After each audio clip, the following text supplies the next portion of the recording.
Very good evening बेटा। चलिए, very good evening बेटा। स्टार्ट करते हैं हम लोग पढ़ाई अपनी, है ना। तो अपना जो लास्ट चैप्टर बचा है, आपको पता है नवंबर दिसंबर में जो आपका फर्स्ट सेमेस्टर के एग्जाम होने हैं, उनके लिए आपका सिलेबस कंप्लीट हो चुका है बायोलॉजी का। लास्ट चैप्टर बचा है मॉलिक्यूलर बेसिस ऑफ इनहेरिटेंस, वो भी आपका आई थिंक आज डेट 21 है, करीब 15 डेज में ये चैप्टर भी आपका कंप्लीट हो जाएगा। यानी कि केवल और केवल आपका 15 दिन का सिलेबस बचा है फर्स्ट सेमेस्टर का।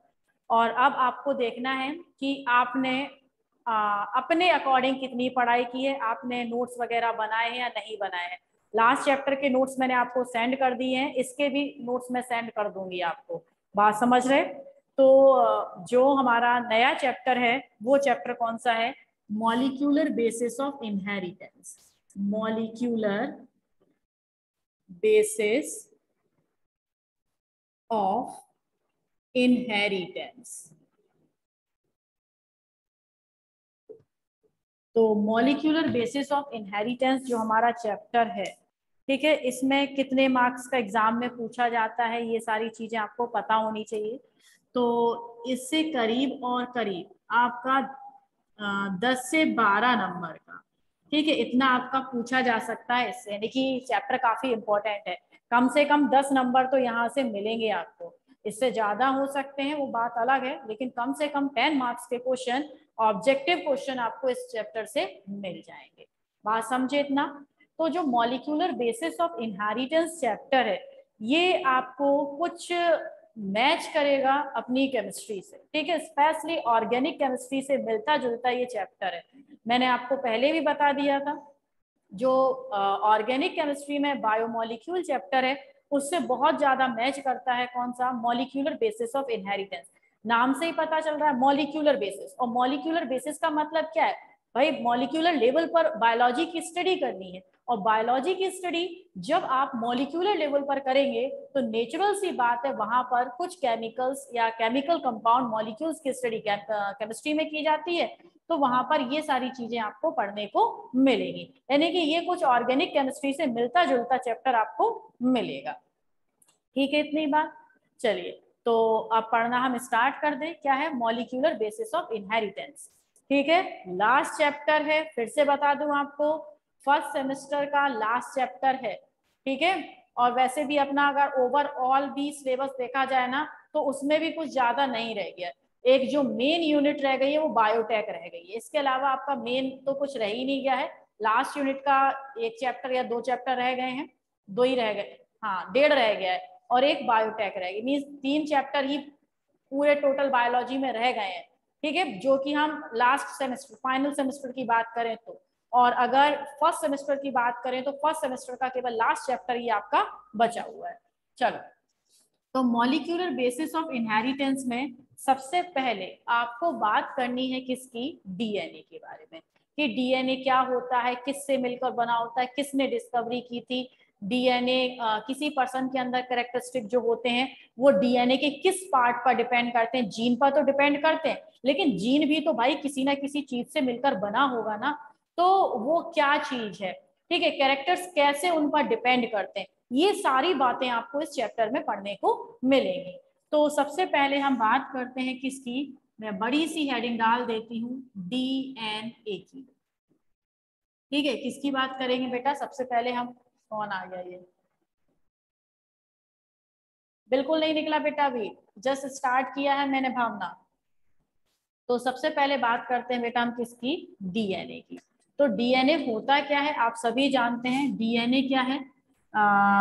DNA is a polymer, it is a polymer of, it is a polymer of nucleotides, nucleotides, ठीक है। ये क्या है? पॉलीमर है न्यूक्लियोटाइड्स का। पॉलीमर का मतलब आप समझते हैं, पॉली मीन्स मैनी, और मर का मतलब यूनिट। जब बहुत सारी न्यूक्लियोटाइड की यूनिट आपस में मिल जाती हैं तब वो फॉर्मेशन करती हैं किसका? डीएनए का। जैसे आपके पास एक न्यूक्लियोटाइड है, फिर इससे दूसरी न्यूक्लियोटाइड जुड़ गई, फिर इससे तीसरी न्यूक्लियोटाइड जुड़ गई, इससे नेक्स्ट न्यूक्लियोटाइड जुड़ गई। तो इस तरीके से जब n number of nucleotide means many nucleotide unit आपस में जुड़ जाती हैं, तब फॉर्मेशन होता है किसका? डीएनए का। तो डीएनए का फॉर्मेशन किससे होता है? डीएनए क्या है? तो DNA is a polymer of nucleotide. Number of nucleotide units आपस में मिलकर और डीएनए का क्या करती हैं? फॉर्मेशन करती हैं। ठीक है। और अगर इसका उल्टा पूछ लिया जाए, what is the monomer of DNA? DNA का मोनोमर क्या होगा? मींस डीएनए की एक सिंगल सबसे छोटी यूनिट क्या होगी? तो डीएनए की सबसे सिंगल और छोटी यूनिट क्या होती है? न्यूक्लियोटाइड होती है। ठीक है। मुझे यहाँ पर ये बताना तो नहीं पड़ेगा ना what is the full form of DNA. बचपन से पढ़ते आ रहे हैं कि डीएनए का फुल फॉर्म क्या होता है। क्या होता है डीएनए का फुल फॉर्म? ये आपसे ही पूछते हैं हम। What is the full form of DNA? DNA का फुल फॉर्म हमें बताइए जरा। डीएनए का फुल फॉर्म क्या होता है?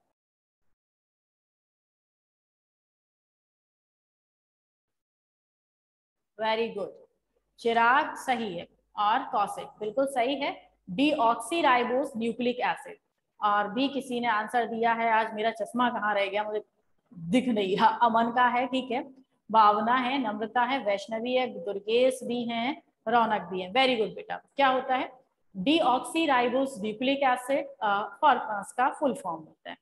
अब जो डीएनए की लेंथ है, आपने देखा ना ऐसा ऐसा double helical structure of DNA होता है। तो ये डीएनए की लेंथ है किस पर डिपेंड करती है? डीएनए की लेंथ डिपेंड करती है उसमें प्रेजेंट नंबर ऑफ न्यूक्लियोटाइड पर। तो ये पॉइंट भी आपको लिखना पड़ेगा। The length of DNA, the LENGTH, length of DNA is depend upon the length of DNA is depend upon number of nucleotide base pair। ठीक है, न्यूक्लियोटाइड बेस पेयर पर डिपेंड करती है किसकी? डीएनए की लेंथ। मींस जब बहुत सारे न्यूक्लियोटाइड हो जाएंगे तो डीएनए बहुत लंबा हो जाएगा, और जब कम न्यूक्लियोटाइड होंगे तो डीएनए कैसा होगा? छोटा होगा। यानी कि डीएनए की लेंथ किस पर डिपेंड करती है?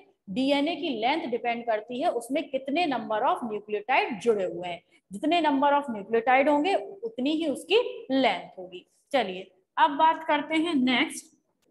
जैसे कुछ एग्जाम्पल लेते हैं डीएनए की लेंथ के जो आपको याद रखने पड़ेंगे। एक हमारे पास क्या है? वायरस है। ठीक है।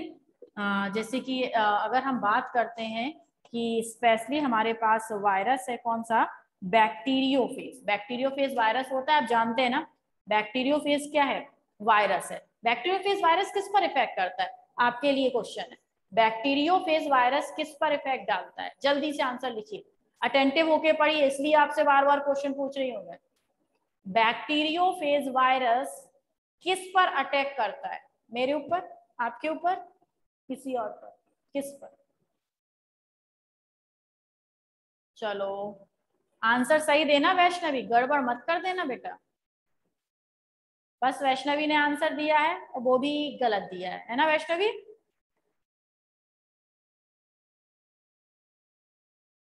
भावना ने आंसर दिया है, उन्होंने भी गलत दिया है। एक चिराग ने भी आंसर दिया है, पता नहीं इसने आंसर दिया है कि मुझसे ही क्वेश्चन पूछ लिया है ना? आंसर लिख के और क्वेश्चन मार्क बना दिया है। और किसी ने नहीं बोलना है कुछ? बोलो, बोलो मत, लिखो, वरना तुम बोलना स्टार्ट कर देते हो। चलो कोई नहीं, वैष्णवी। हाँ अमन, वैष्णवी बेटा आंसर सही था तुम्हारा, है ना? वो चीटिंग कर लेती इसलिए मैंने गलत बोल दिया था। तो बैक्टीरियोफेज वायरस अटैक करता है किस पर? बैक्टीरिया पर। बैक्टीरिया को किल करने के लिए जो काम करता है वो बैक्टीरियोफेज वायरस करता है। वेरी गुड, जिन्होंने बैक्टीरिया बोला था वो आंसर सही थे। तो वायरस है कौन सा? बैक्टीरियोफेज। बैक्टीरियोफेज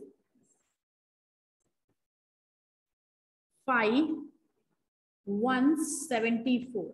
ठीक है, बैक्टीरियोफेज वायरस का आपका एक स्ट्रेन है 5174। इसमें जो न्यूक्लियोटाइड बेस सीक्वेंस होते हैं कितने होते हैं? 386 न्यूक्लियोटाइड। न्यूक्लियोटाइड, ठीक है। तो 5386 न्यूक्लियोटाइड बेस सीक्वेंस प्रेजेंट होते हैं किसमें, बैक्टीरियोफेज 174 5174 में। ठीक है, ये आपको याद रखना है, ये याद रखने की चीज है। दूसरा है आपका बैक्टीरियोफेज लैम्डा। ठीक है, इसमें अगर न्यूक्लियोटाइड बेस सीक्वेंस की बात करें तो कितना होता है 48502। ये है क्या, इसमें न्यूक्लियोटाइड बेस सीक्वेंस या फिर आपकी न्यूक्लियोटाइड लिख सकते हैं। तो देखो दोनों बैक्टीरियोफेज है, इसीलिए दोनों को अलग अलग लिखा है, दोनों बैक्टीरियोफेज है। अगर बैक्टीरियोफेज 174 है तो उसमें 5386 न्यूक्लियोटाइड बेस सीक्वेंस होंगे। और अगर वहीं पर बैक्टीरियोफेज लैम्डा है तो इसका जो डीएनए है वो कुछ ज्यादा बड़ा होगा, क्योंकि उसमें न्यूक्लियोटाइड बेस सीक्वेंस 48502 होते हैं। ठीक है, वहीं पर अगर हम बात करते हैं किसका, बैक्टीरिया का। ठीक है, और वो बैक्टीरिया है हमारा कौन सा, ई कोलाई। समझ रहे हैं ना, ई कोलाई बैक्टीरिया कहाँ मिलता है, चलो बताओ, आप ही बताओगे ई कोलाई बैक्टीरिया कहाँ मिलता है। आपको ई कोलाई बैक्टीरिया ढूंढना है, कहाँ पे ढूंढोगे, जल्दी से बताओ, आंसर लिखो, सभी आंसर लिखो।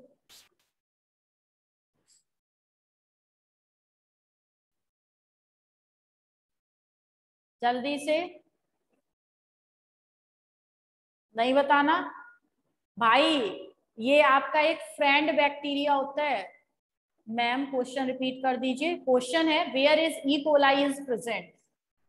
आप ई कोलाई को कहाँ ढूंढोगे, ई कोलाई कहाँ प्रेजेंट होता है, मैं बता देती हूँ। ई कोलाई आपका एक फ्रेंड बैक्टीरिया है which is present in your intestine, जो कि आपकी इंटेस्टाइन में प्रेजेंट होता है। ठीक है, ई कोलाई एक फ्रेंडली बैक्टीरिया, वो आपको एडवर्स इफेक्ट नहीं डालता, बल्कि आपके अंदर स्पेशली कुछ विटामिन जैसे के, इनके सिंथेसिस के लिए रेस्पॉन्सिबल होता है। ठीक है, तो बैक्टीरिया ई कोलाई है जो आपकी बॉडी के अंदर स्मॉल इंटेस्टाइन में प्रेजेंट होता है। इसमें बेस सीक्वेंस की बात करें तो 4.6 इंटू 10⁶ न्यूक्लियोटाइड प्रेजेंट होते हैं। ठीक है, अब बात कर लेते हैं अपनी, तो ह्यूमन की बात करें तो ह्यूमन के हैप्लॉइड समझते हो, हैप्लॉइड का मतलब है n number, means half number of chromosome में कितने न्यूक्लियोटाइड बेस सीक्वेंस मिलेंगे, 3.3 इंटू 10⁹ न्यूक्लियोटाइड बेस सीक्वेंस मिलेंगे, न्यूक्लियोटाइड बेस सीक्वेंस मिलेंगे। ठीक है, इतना आपने लिखा। हाँ भाई, कनक का आंसर सही था, शिल्पी का आंसर सही है ना। चलो, तो ह्यूमन के अंदर कितने मिलेंगे, 3.3 इंटू 10⁹ न्यूक्लियोटाइड बेस सीक्वेंसेस मिलेंगे। तो ये चार जो चीजें ये आपको बिल्कुल याद रखनी पड़ेंगी कि virus bacteriophage 174 5386, lambda 48502, E coli 4.6 into 10⁶, human का स्पेशली ध्यान रखना, ह्यूमन के हैप्लॉइड की बात कर रही हूँ, और हैप्लॉइड में कितना होता है 3.3 into 10⁹ nucleotide base sequence present होते हैं। इसे आप नोट कर लीजिए। ठीक है बेटा, नोट हो गया, रफ कर दूं,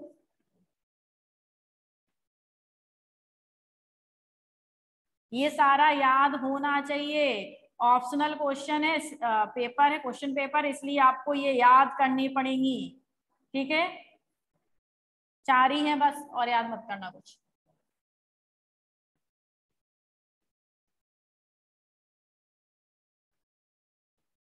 हाँ, आप पढ़ते हैं, क्या पढ़ते हैं, हिस्ट्री ऑफ डीएनए, है ना।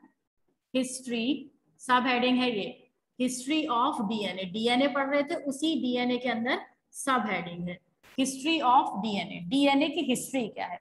तो आप सभी जानते हैं कि सबसे पहले 1869 में फ्रेडरिक मिशर नाम के जो साइंटिस्ट हैं, इन्होंने डीएनए की डिस्कवरी की थी, और उन्होंने इसे डीएनए नाम नहीं दिया था, इसे इन्होंने क्या नाम दिया था, न्यूक्लिन नाम दिया था। ठीक है, ये मैं आपको पहले बता चुकी हूँ कि जो डीएनए है इसकी जो फर्स्ट डिस्कवर्ड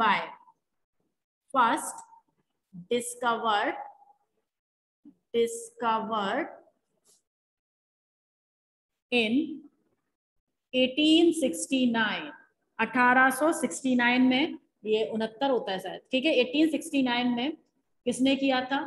फ्रेडरिक ग्रिफिथ, ओह फ्रेडरिक मिशर, फ्रेडरिक मिशर नाम के साइंटिस्ट हैं। इन्होंने फर्स्ट डिस्कवर किया था डीएनए को, लेकिन उस समय इन्होंने से डीएनए नाम नहीं दिया था। ये किसमें मिला था भाई? जैसे कि ये डीएनए कहाँ मिलता है? सेल है, सेल के अंदर न्यूक्लियस है, न्यूक्लियस के अंदर यहाँ क्रोमोसोम है, और क्रोमोसोम मिलकर बने होते हैं डीएनए और प्रोटीन। यानी कि डीएनए कहाँ प्रेजेंट होता है? सेल के अंदर, न्यूक्लियस के अंदर, इसलिए इसे इन्होंने नाम क्या दिया था? न्यूक्लियस। ठीक है, इतना आपको ध्यान रखना पड़ेगा कि first discovered in 1869 and by Frederick Griffith and named it nucleon. ठीक है, इसे क्या नाम दिया था? न्यूक्लियन नाम दिया था। दूसरी बात हम पढ़ते हैं, जो डीएनए है, ठीक है, डीएनए कैसा होता है? Acidic in nature, acidic in nature. ठीक है, इस बात को भी आपको ध्यान रखना है, आपसे पूछा जा सकता है ऑप्शन में कि what is the nature of DNA, DNA का नेचर कैसा होता है? एसिड, बेसिक, न्यूट्रल, या कुछ भी नहीं, तो कैसा होता है? एसिडिक इन नेचर होता है। ये वाली बात भी फ्रेडरिक मिशर ने बताई थी, समझ रहे हो ना? जिसने बताई थी? फ्रेडरिक मिशर ने बता दी थी कि जो न्यूक्लियन है वो न्यूक्लियस के अंदर प्रेजेंट होता है, और इसके अलावा वो एसिडिक इन नेचर होता है। ठीक है, इसके बाद बात आती है कब? 1953 की। 1953 में दो साइंटिस्ट आए, वॉटसन एंड क्रिक। ये बेटा बहुत इंपॉर्टेंट टॉपिक है, ध्यान रखिएगा। 1953 में दो साइंटिस्ट आए, James Watson and Francis Crick. ठीक है, दोनों के नाम पूरे हैं, जेम्स वॉटसन एंड दूसरे का नाम क्या है क्रिक का? Francis Crick. इन्होंने सबसे पहले क्या देखा? Three dimensional structure of DNA. DNA का थ्री डायमेंशनल स्ट्रक्चर देखा किसने? वॉटसन एंड क्रिक नाम के साइंटिस्ट ने सबसे पहले। ठीक है, और इन्हें दिखाया किसने? वास्तव में दो और साइंटिस्ट थे, जिनका नाम था मॉरिस विलिकिंस। ये सारे नाम याद हो, Wilkins and Maurice Wilkins and Rosalind Franklin. इन्होंने एक्स-रे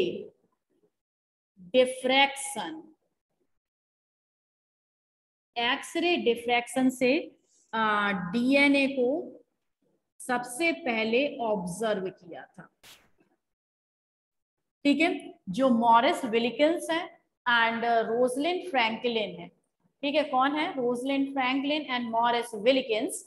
ये क्या कर रहे थे? ये कुछ अपनी डिस्कवरी कर रहे थे। ठीक है, सेल ऑर्गेनेल्स नहीं, सेल के अंदर कुछ देखना चाह रहे थे, तो इन्होंने सेल के न्यूक्लियस के अंदर एक्सरे जब डाली तो इन्हें कुछ three dimensional thread like structure दिखाई दिए।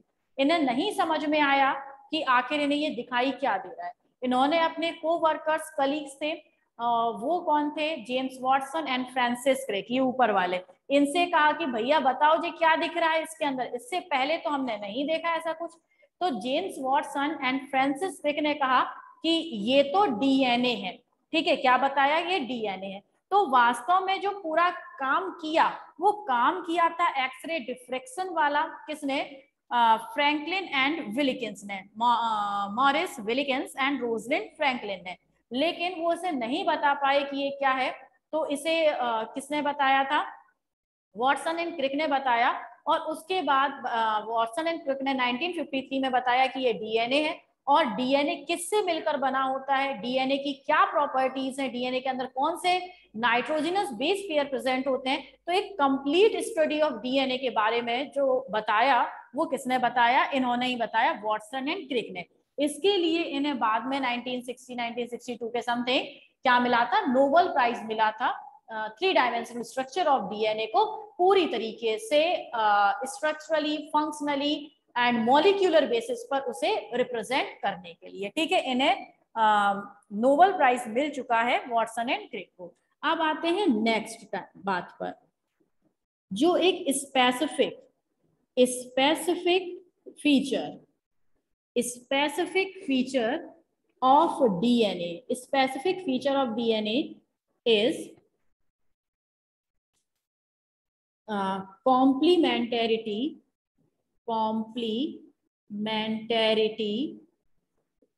of their each strand in between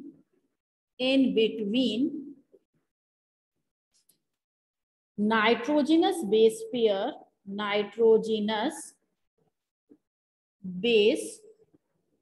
pair comprising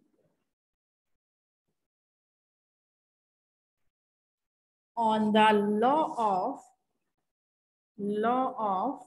Irwin Chargaff। ये नाम भी बहुत इंपॉर्टेंट है।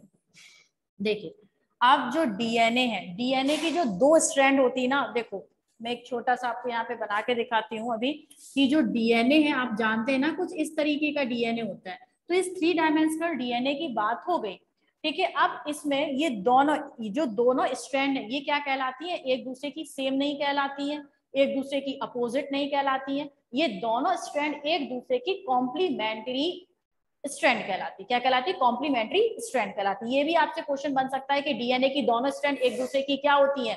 सेम होती है, अपोजिट होती है, कुछ नहीं होती है, कॉम्प्लीमेंट्री होती है। तो क्या होती है?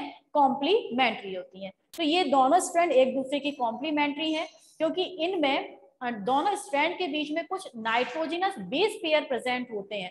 और इन नाइट्रोजिनस बेस पेयर को कौन सा नाइट्रोजिनस बेस पेयर किसके साथ पेयरिंग करता है?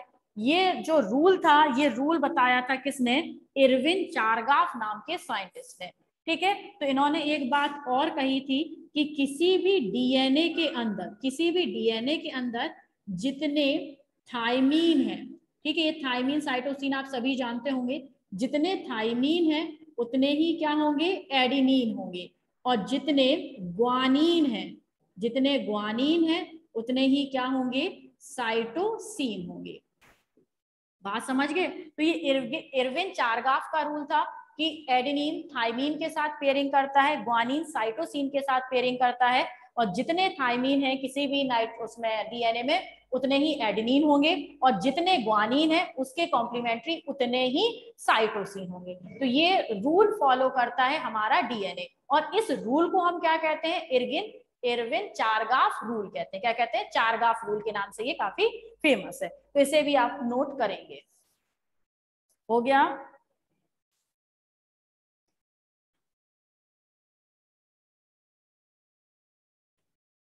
रफ कर दूं? समझ गए ना इतना? तो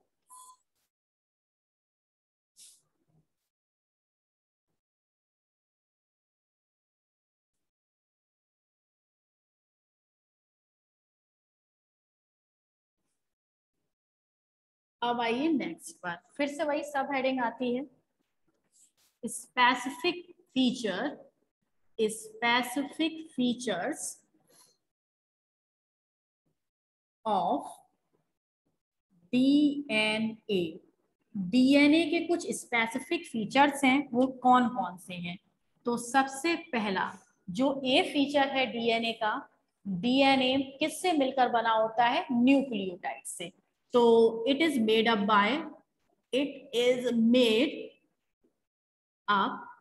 बाय न्यूक्लियोटाइड। ठीक है। अब ये न्यूक्लियोटाइड क्या है? न्यूक्लियोटाइड बेटा खुद 3 चीजों से मिलकर बना होता है।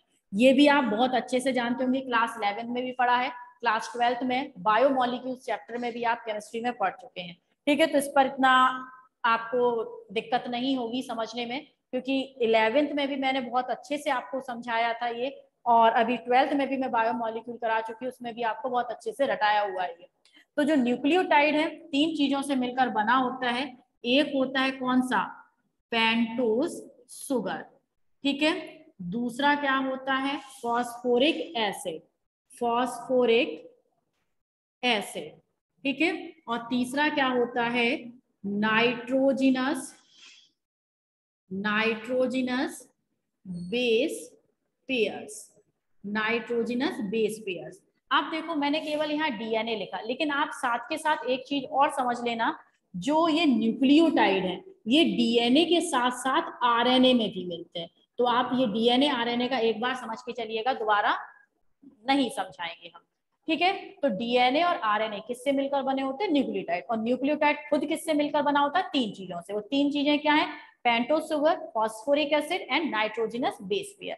अब जो पेंटोज शुगर है ये भी दो टाइप की होती है, ठीक है। दो टाइप कौन से हैं? एक तो है डीऑक्सी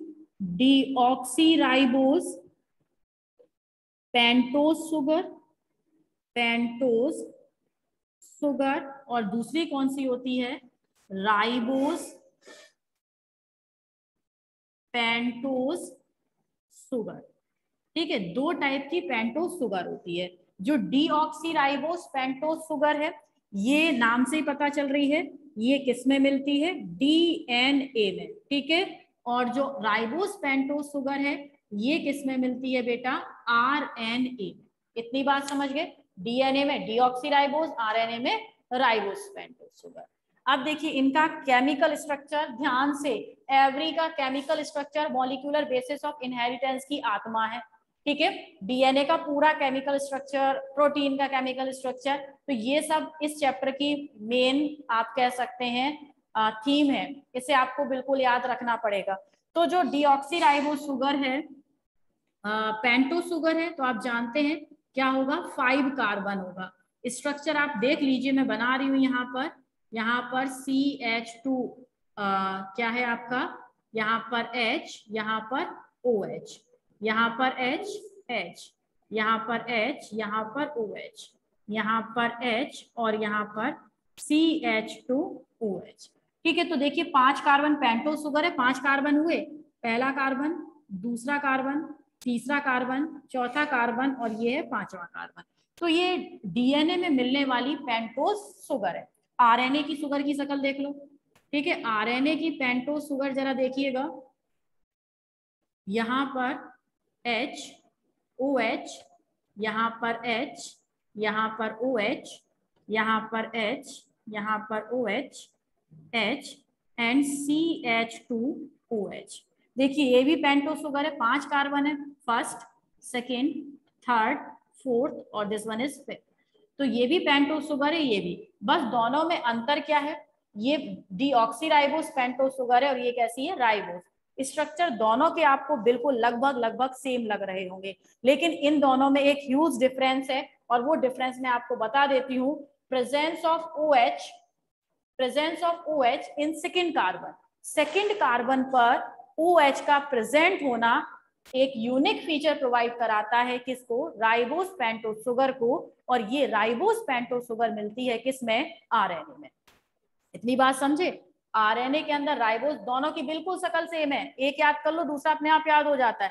अंतर याद रखना, डीएनए की जो सेकंड कार्बन में शुगर है उसमें दोनों में एच प्रेजेंट होते हैं, जबकि आरएनए में सेकंड कार्बन पर क्या होता है? OH प्रेजेंट होता है। और इसी OH के कारण सारा राग बिगड़ जाता है। राग बिगड़ने का मतलब है जो आरएनए है, आरएनए लीस्ट स्टेबल हो जाता है। इसके कारण जो हमारा कोरोना वायरस है, उस कोरोना वायरस का म्यूटेंट आ रहा है, आपको पता है ना। कभी अल्फा वायरस, शुरुआत में जो कोरोना फैला था वो अल्फा कोरोना वायरस था, अल्फा कोविड-19। उसके बाद जो सेकेंड आपकी वेव आई थी ना, आपने सुना होगा सेकेंड वेव। तो वो सेकेंड वेव किसकी थी? सेकेंड वेव थी आपकी किसकी? डेल्टा वेरिएंट, बहुत फेमस हुआ डेल्टा वेरिएंट, है ना। इसके अलावा इंडिया में कप्पा वेरिएंट भी मिला था, है ना। तो ये क्या है? These are the mutated form of SARS का मतलब है कोविड-19, ठीक है। तो कोविड-19 का म्यूटेटेड वर्जन आ रहे हैं, ये delta variant, alpha variant, kappa variant, lambda variant, ये सारे। तो ये है क्या? वास्तव में जो कोरोना है वो एक आरएनए बेस्ड वायरस है, मींस एक ऐसा वायरस जिसका जेनेटिक मटेरियल आरएनए है, जानते हैं। अब जिसका जेनेटिक मटेरियल आरएनए है, और आरएनए कैसा होता है? लीस्ट स्टेबल होता है। किसके कारण? एक दो कारण है उसमें, एक कारण ये है presence of OH in second carbon of pentose sugar. तो ये लीस्ट स्टेबल है। तो थोड़ा सा भी उसमें कोई दवाई का असर हो, किसी मेडिसिन का असर हो, टेम्परेचर का असर हो, पीएच का इफेक्ट हो, तो इनके कारण इसमें क्या हो जाता है, स्टेबिलिटी कम हो जाती है, जिसके कारण वो क्या होता है, अपना दूसरा रूप बना लेता है। और ये दूसरा रूप हो सकता है उसका बहुत ज्यादा भयंकर रूप हो। ठीक है, तो जो आरएनए लीस्ट स्टेबल किस कारण से होता है, इस एक्स्ट्रा ओएच के कारण। ये ओएच ग्रुप है जो कि एक फंक्शनल ग्रुप होने के कारण इजिली किसी दूसरे के साथ जुड़ जाता है और एक नए कंपाउंड का फॉर्मेशन करना स्टार्ट कर देता है। इसीलिए जो भी आरएनए है वो लीस्ट स्टेबल होता है। ठीक है, चलो इतना समझ गए। फॉस्फोरिक एसिड है, फॉस्फोरिक एसिड का formula P double bond O single bond O H single bond O H single bond O H. ये जो फॉस्फोरिक एसिड है आरएनए और डीएनए दोनों में सेम टाइप का मिलता है। नाइट्रोजिनस बेस पेयर है, ये दो टाइप के होते हैं, एक है प्यूरेंस और दूसरा है पेरिमिडेंस। ठीक है, प्यूरेंस एंड पेरिमिडेंस। जो प्यूरेंस है, प्यूरेंस में बेटा कौन से होते हैं, एक होता है एडिनिन जिसे हम ए से रिप्रेजेंट करते हैं, दूसरा होता है ग्वानिन जिसे हम जी से रिप्रेजेंट करते हैं। ठीक है, पिरिमिडेंस में क्या होता है, एक है थाइमीन जिसे हम कैपिटल टी से रिप्रेजेंट करते हैं, दूसरा है साइटोसिन जिसे हम सी से रिप्रेजेंट करते हैं, और लास्ट है हमारा यूरेसिल जिसे हम यू से रिप्रेजेंट करते हैं। ठीक है, अब देखिए जो एडेनिन है, एडेनिन ये डीएनए और आरएनए, डीएनए और आरएनए दोनों में मिलता है। ठीक है, ग्वानिन है, ये भी नाइट्रोजनस बेस पेयर डीएनए और आरएनए दोनों में मिलता है। थाइमीन, ध्यान रखना इंपॉर्टेंट चीज है, जो थाइमीन है ये केवल और केवल किसमें मिलता है, डीएनए में मिलता है। आरएनए में thymine base pair, nucleotide base pair completely absent होता है। ठीक है, साइटोसिन है, ये बेटा आपका डीएनए और आरएनए, डीएनए प्लस आरएनए दोनों में मिलता है। यूरेसिल है, ये केवल और केवल किस में मिलता है, आरएनए में मिलता है। तो इतनी बात आपको ध्यान रखनी है। कॉमन बेस सीक्वेंस पूछे जा सकते हैं कि डीएनए और आरएनए में कॉमन बेस सीक्वेंस कौन कौन से हैं, तो कौन कौन से हैं, एडेनिन है, ग्वानिन है और साइटोसिन है। ठीक है, आपको एडेनिन, ग्वानिन और साइटोसिन तीनों दिख रहे होंगे, ये तीनों डीएनए और आरएनए मिलते हैं। एक स्पेसिफिक न्यूक्लियोटाइड बेस सीक्वेंस जो केवल और केवल डीएनए में मिलता है, आरएनए में एब्सेंट होता है, वो कौन सा है, थाइमीन है। तीसरा क्वेश्चन यहाँ से एक और बन सकता है, ऐसा बेस सीक्वेंस जो केवल और केवल आरएनए में मिलता है, डीएनए में एब्सेंट होता है, वो कौन सा है, यूरेसिल। ठीक है, presence of uracil is another reason for the instability of RNA. ठीक है, आरएनए का फिर से अनस्टेबल होना, दूसरा आरएनए का फिर से अनस्टेबल या अनस्टेबिलिटी शो करने का दूसरा रीजन है presence of uracil instead of thymine, thymine की जगह पर। ठीक है, तो ये यूरेसिल है, ये भी इसे क्या बनाता है, आरएनए में ही मिलता है, आरएनए को लीस्ट स्टेबल बनाता है। बात समझ गए, आरएनए को लीस्ट स्टेबल बनाने का दूसरा रीजन क्या है, presence of RNA instead of thymine, presence of uracil in RNA instead of thymine. ठीक है, चलो बेटा इतना आप स्क्रीनशॉट लो, ये आपके लिए काफी इंपॉर्टेंट चीज है।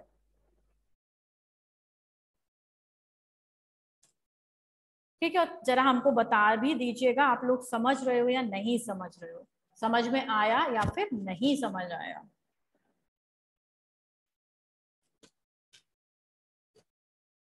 ओके, रौनक, चिराग, सब समझ रहे हैं मैम। ओ भाई कौशिक, कनक, कौशिक जी, भावना शर्मा यस, रौनक यस, कुसुम लता यस।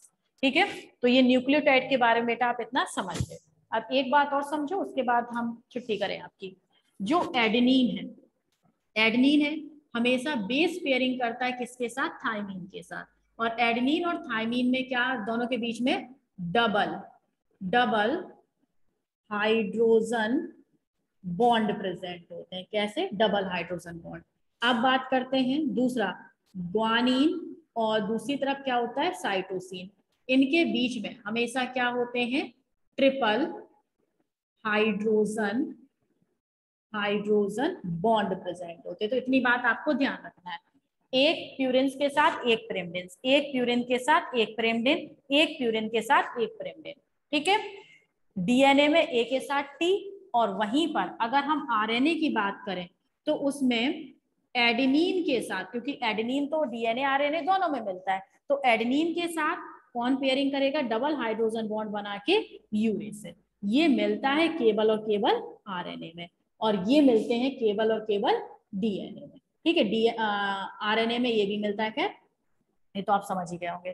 तो एडेनिन यूरेसिल के साथ आरएनए में बेस सीक्वेंस बनाता है, एडेनिन थाइमीन के साथ डीएनए में बेस सीक्वेंस बनाता है। थाइमीन डीएनए की स्टेबिलिटी का एक मेन रीजन है, और डीएनए की स्टेबिलिटी का मेन रीजन है डीऑक्सीराइबोज पेंटोस शुगर, ठीक है, जिसमें सेकंड कार्बन पर OH नहीं होता। तो इतना, और फॉस्फोरिक एसिड दोनों में सेम होता है, कुछ भी अलग अलग करने की जरूरत नहीं है यहाँ पर, ठीक है। इसे भी आप नोट कर लीजिएगा। हाँ भाई, हो गया क्लियर। चलो बेटा, ठीक, तो इतना आप समझ गए हैं, समझ लीजिएगा। कल आपकी छुट्टी नहीं है, अगर छुट्टी होगी तो ग्रुप पर आपको मैसेज में भेज दूंगी। वैसे मैं छुट्टी के मूड में नहीं हूँ, ठीक है। शाम को यही 8:30 पर आपकी क्लास होगी। तो मिलते हैं बेटा फिर हम कल इससे नेक्स्ट टॉपिक के साथ, और नोट सेंड कर दी हैं, उन्हें आप देख लीजिएगा और बना लीजिएगा, ठीक। तब तक के लिए गुड बाय एंड जय हिंद, bye bye. Okay, good night बेटा, गुड नाइट। देखो सोने लगे।